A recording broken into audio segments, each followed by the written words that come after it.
To help you understand the challenges of aging and the benefits of proactively planning for future health needs, we've invited Mary Burke from Mary Burke Wellness to talk to us about the importance of having the family conversation.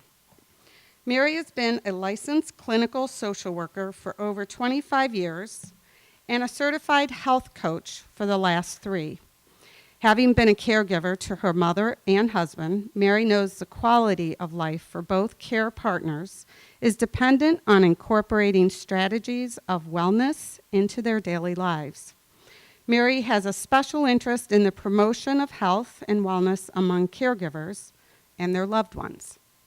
Mary, can you tell us why it is important to bring the subject of caregiving out of the closet and the importance of having the family conversation? Why is it preparation and planning important? And are there resources where caregivers can go for help? Mary. All right. Thank you. Well, most of us don't want to talk about becoming a caregiver or needing care ourselves. The truth is, though, that caregiving is likely to become a part of your life at some point. As Rosalind Carter said, there are only 4 kinds of people in the world: those who have been caregivers, those who are currently caregivers, those who will be caregivers, and those who will need care themselves.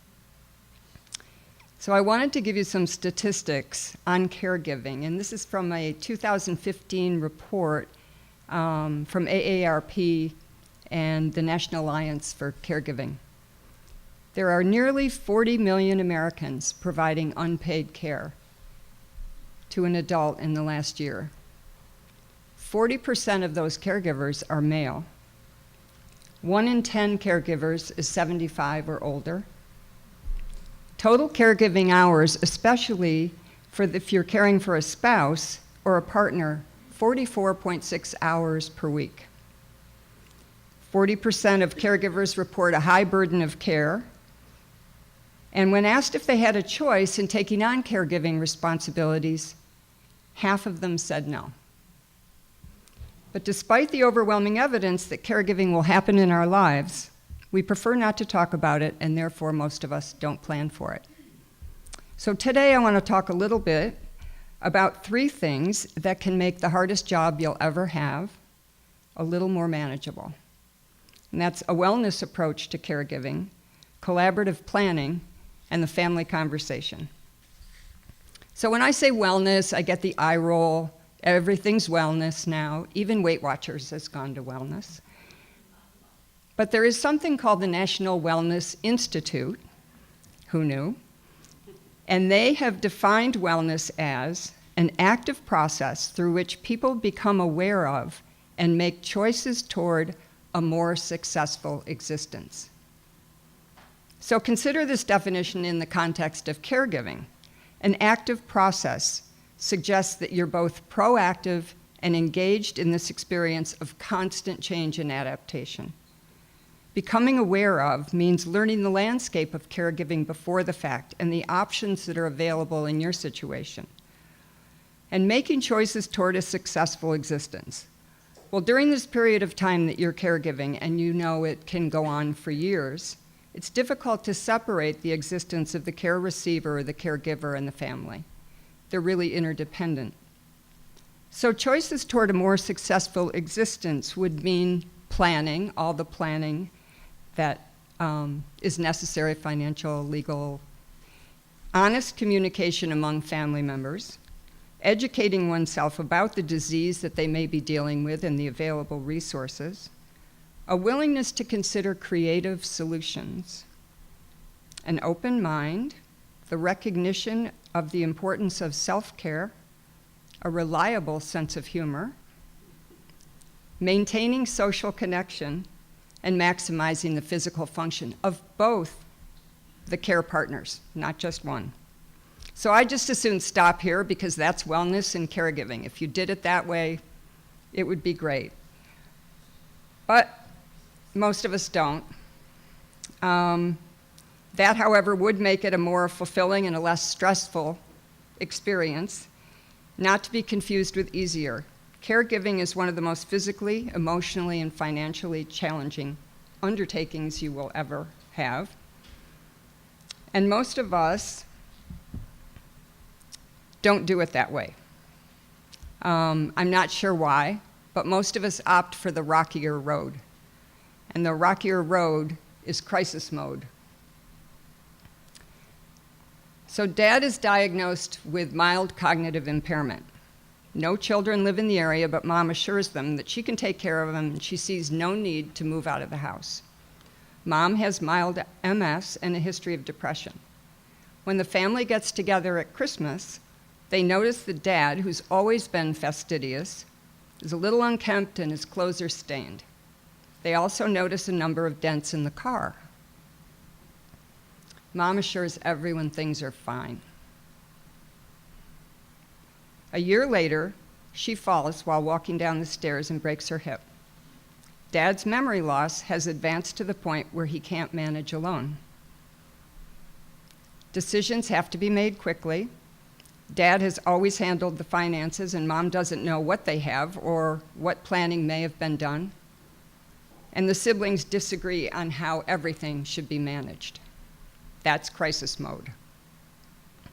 And it means that families lack direction. In the case of caregiving, it translates to lacking an understanding of the disease progression and the potential long-term care needs.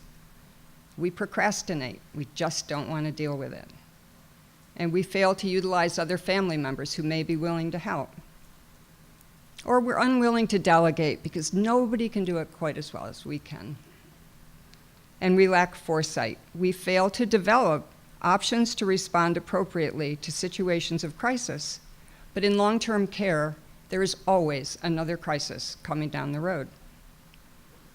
Caregiving families operate in crisis mode because they often don't know how else to operate. We know how to sprint. We're familiar with short-term illness that has a beginning and an end. We deal with it and it's over. But chronic illness requires a more complex skill set.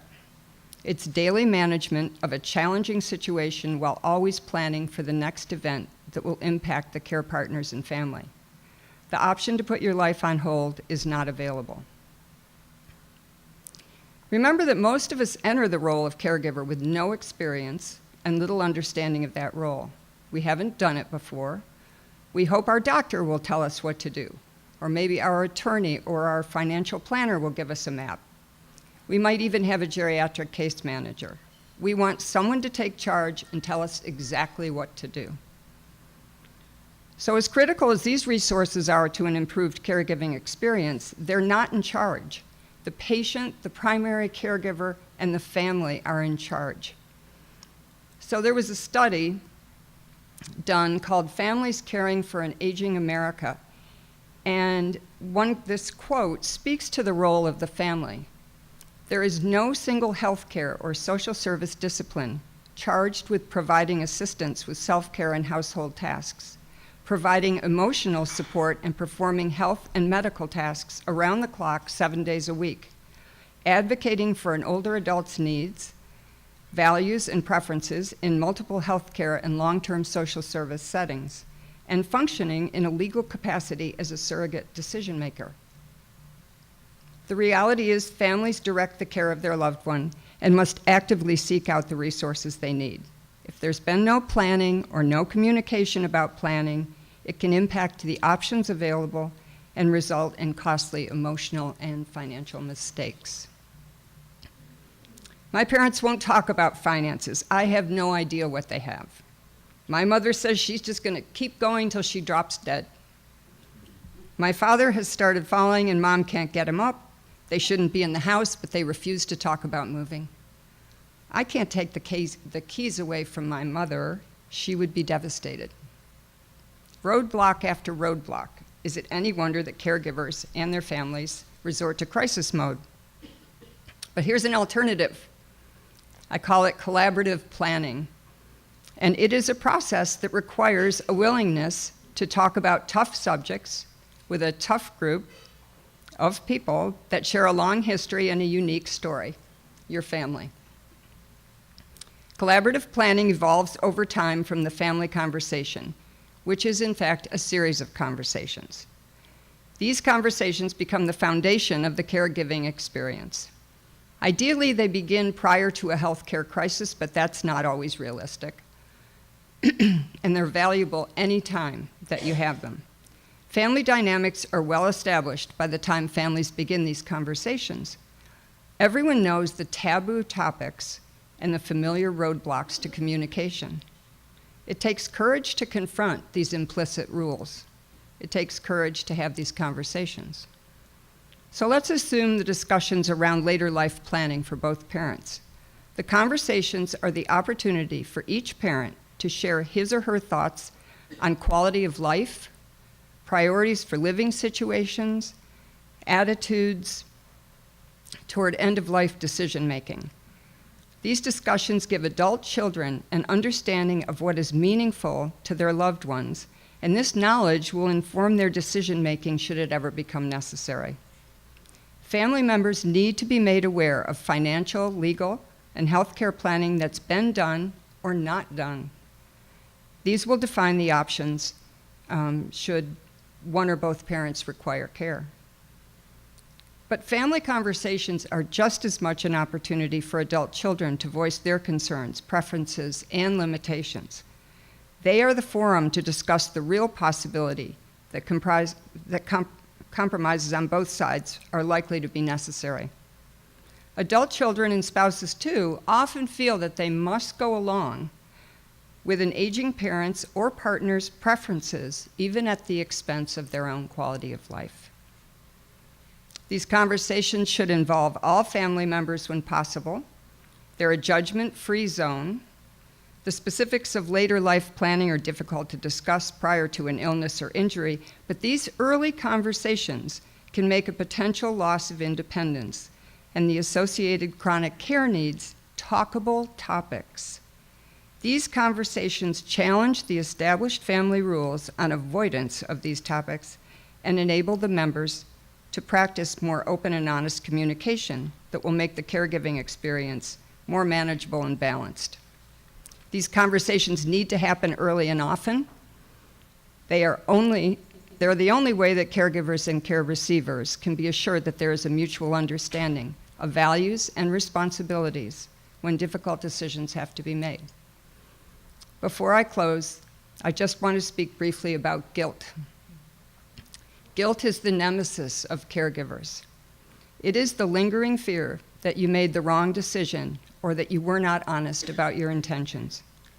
No matter what you do or how hard you try, you should have done more and you should have tried harder. That's guilt.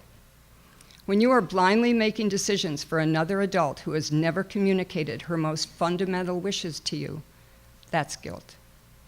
And when she passes away and you are haunted by questions of what you should have done differently, that's guilt. So please have the courage to have your family conversations. Share what is meaningful to you with those you love. It is the greatest gift of peace you will ever give them. Thank you. Thank you, Mary. Mm-hmm.